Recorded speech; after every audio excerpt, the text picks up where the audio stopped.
चलिए स्टूडेंट्स, मैं उससे आगे के डॉक्टर पवन ओबराय जो आपको 24 क्वेश्चन तक की वीडियो मैंने भेजी थी नेट के क्वेश्चन के लिए, कॉमर्स का जो आपका 17 अक्टूबर में एग्ज़ाम होना है उसके लिए कुछ इंपॉर्टेंट क्वेश्चंस आपको डेली मैं प्रोवाइड कराऊंगा और मेरी कोशिश रहेगी कि अच्छे से अच्छे क्वेश्चंस आप लोगों को दिए जाए। ठीक है, वीडियो क्योंकि अभी कुछ ही समय पे मैंने पहले बनानी शुरू करी है, तो इसलिए जो भी कोई कमी आपको लगे आप कमेंट बॉक्स में मेरे को प्लीज़ ज़रूर बताइएगा। ठीक है, चलिए नेक्स्ट क्वेश्चन की बात करते हैं। 25 क्वेश्चन, नैतिक मूल्यों का स्रोत क्या है? तो आपको ऑप्शन में दे रखे हैं बाइबल, भगवत गीता, कुरान और उपयुक्त सभी। तो देखिए, जो नैतिक मूल्य होते हैं वो हमें, बाइबल भी हमारा ग्रंथ है, भगवत गीता भी हमारा ग्रंथ है, कुरान भी हमारा ग्रंथ है, तो आंसर आएगा उपयुक्त सभी। क्वेश्चन नंबर 26 की विपणन के 4 पीस को किसने प्रतिपादित किया? तो 4 पीस आप सब लोग जानते होंगे, प्रिंसिपल्स ऑफ मार्केटिंग का क्वेश्चन है। मैकर्थी, ऑप्शन नंबर सी इसका सही आंसर है, क्योंकि मैकर्थी ने 4 हमारे 4 पीस दिए थे: प्रोडक्ट, प्लेस, प्रमोशन और प्राइस। क्वेश्चन नंबर 27 की संज्ञानात्मक असंगति क्या है? तो इसका सही आंसर है क्रय परक व्यवहार।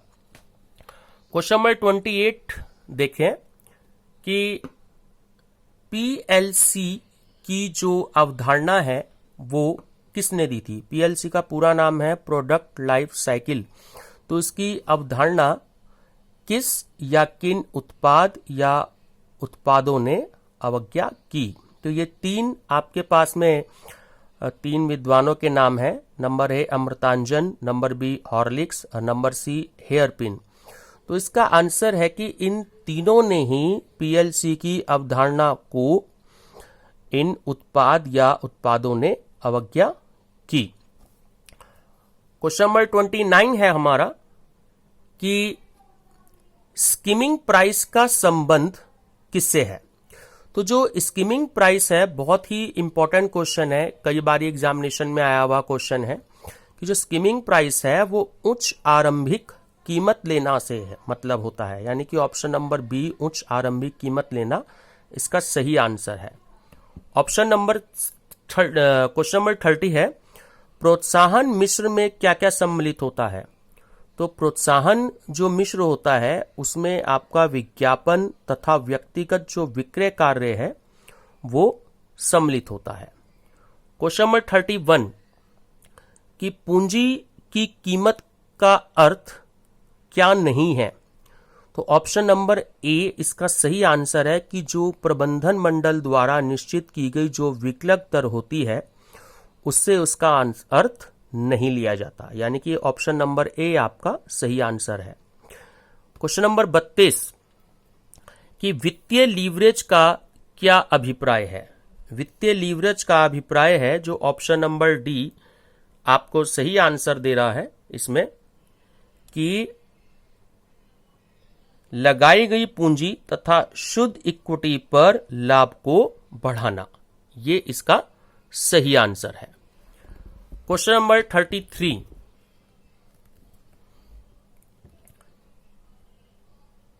कि दीर्घकालीन रणनीति परक लक्ष्यों की प्राप्ति के लिए जो बजट निर्देशित होता है उसे क्या कहते हैं? तो उसका आंसर है बी, पूंजीगत बजट कहते हैं। इंग्लिश में हम इसे कैपिटल बजट बोलते हैं। क्वेश्चन नंबर 34 कि निम्नलिखित में से कौन लाभांश निर्णय लेने में बहुत अधिक संगत नहीं है? तो ऑप्शन नंबर डी, उद्योग का जो चलन है वो इसका करेक्ट आंसर है। आपको ध्यान रखना है कि डिविडेंड पॉलिसी का जो चैप्टर है हमारा फाइनेंशियल मैनेजमेंट का, उसमें से एक हमारा आंसर एक हमारा क्वेश्चंस नेट एग्जाम में हर बार पूछा जाता है। क्वेश्चन नंबर 36 है कि मानव संसाधन प्रबंध किस पर बल देता है? तो ऑप्शन नंबर ए, लोगों के विकास पर इसका सही आंसर है। क्वेश्चन नंबर 37 प्रस्थापन का क्या अर्थ है? तो प्रस्थापन का अर्थ होता है परिचयकरण, इसका सही आंसर है। क्वेश्चन नंबर 38 कि किसी संगठन के प्रबंधन में श्रमिकों की भागीदारी होती है, तो किसमें होती है? प्रजातांत्रिक यानी कि डेमोक्रेसी, इंग्लिश में डेमोक्रेसी बोलते हैं, और इंडिया जो होता है वो हमारा एक जो है प्रजातांत्रिक देश है, तो इसलिए ये इसका सही आंसर है। क्वेश्चन नंबर 39 कि कर्मचारी का मनोबल किससे संबद्ध है, तो कर्मचारी का मनोबल मनोवृत्ति से संबंध होता है। एक वर्ड दे रहा है आपको, बहुत न्यू वर्ड है क्वेश्चन नंबर 40 में, कि ग्लास सीलिंग का संबंध जो होता है वो किससे होता है? ग्लास सीलिंग का संबंध जो होता है वो एर्गोनॉमिक्स से होता है। ठीक है। क्वेश्चन नंबर 41 सन 2004-05 के दौरान भारत में निम्नलिखित में से किस बैंक को सार्वजनिक क्षेत्र के बैंक के रूप में विकसित किया गया? तो बैंकों का जो क्वेश्चंस है, कम से कम 2 या 3 क्वेश्चन जो होते हैं वो एग्जाम में जरूर आते हैं, तो इसका सही आंसर है सी, IDBI bank limited. Question number 42 अल्पकालीन मुद्रा बाजार किससे बनता है? तो अल्पकालीन मुद्रा बाजार जो होता है, तीनों ऑप्शन इसके बिल्कुल ठीक हैं। Number A call money market, number B option B interbank deposit market, और option C the bill rediscounted market. तो ये चारों ही जो हैं वो इसमें शामिल होते हैं अल्पकालीन मुद्रा बाजार में। क्वेश्चन नंबर 43 मुद्रा तथा वित्त पर वार्षिक प्रतिवेदन यानी कि एनुअल रिपोर्ट कौन पब्लिश करता है? तो इसका सही आंसर है RBI यानी कि रिजर्व बैंक ऑफ इंडिया। जो रिजर्व बैंक ऑफ इंडिया है वो मुद्रा और वित्त पर एनुअल रिपोर्ट को पब्लिश करता है। क्वेश्चन नंबर 44 कि बैंक निक्षेप किससे संदर्भित करता है? तो तीनों ऑप्शन हमारे बिल्कुल ठीक हैं कि बैंक के किसी ग्राहक के खाते में जमा राशि, ऑप्शन बी सदस्य बैंकों के कुल निक्षेप को इंगित करने वाला फेडरल रिजर्व द्वारा प्रयुक्त शब्द, और ऑप्शन सी बैंक के किसी ग्राहक के नाम में डेबिट राशि। तो ऑप्शन नंबर डी इसका सही आंसर है, क्योंकि इन तीनों ऑप्शन को इसमें हम सही मानेंगे। क्वेश्चन नंबर 45 कि बैंकरों के बीच निम्नलिखित में से कौन सा नवीनतम शब्द गूंज रहा है? तो मास बैंकिंग इसका सही आंसर है। बहुत इंपॉर्टेंट क्वेश्चन है ये वाला, तो इसे बहुत अच्छे से तैयार कर लेंगे। क्वेश्चन नंबर 46 कि भुगतान संतुलन खाते को पारस्परिक रूप से किसमें विभक्त किया जाता है?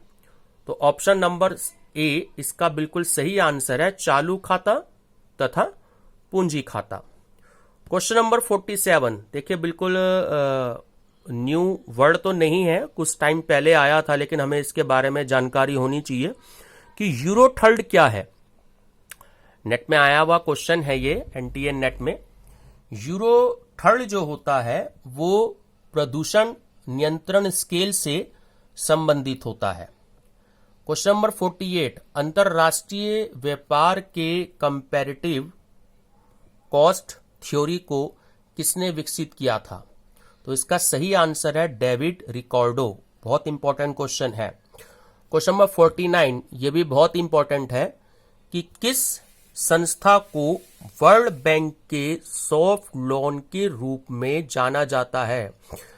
स्टूडेंट्स, ये क्वेश्चन कई बार एग्जामिनेशन में आ चुका है, बहुत सारे कंपटीशंस में, और UGC नेट में भी आया हुआ है। पहले भी कई बार ये वाला क्वेश्चन आया हुआ, और बैंक PO के एग्जामिनेशन में आया हुआ है कि वर्ल्ड बैंक की जो सॉफ्ट लोन विंडो है उसका सही आंसर है IDA। Question number 50 last question कि G20 में शामिल होने वाला जो 21वां सदस्य है वो कौन सा है? G20 में शामिल होने वाला 21वें सदस्य श्रीलंका है। ठीक है, थैंक यू।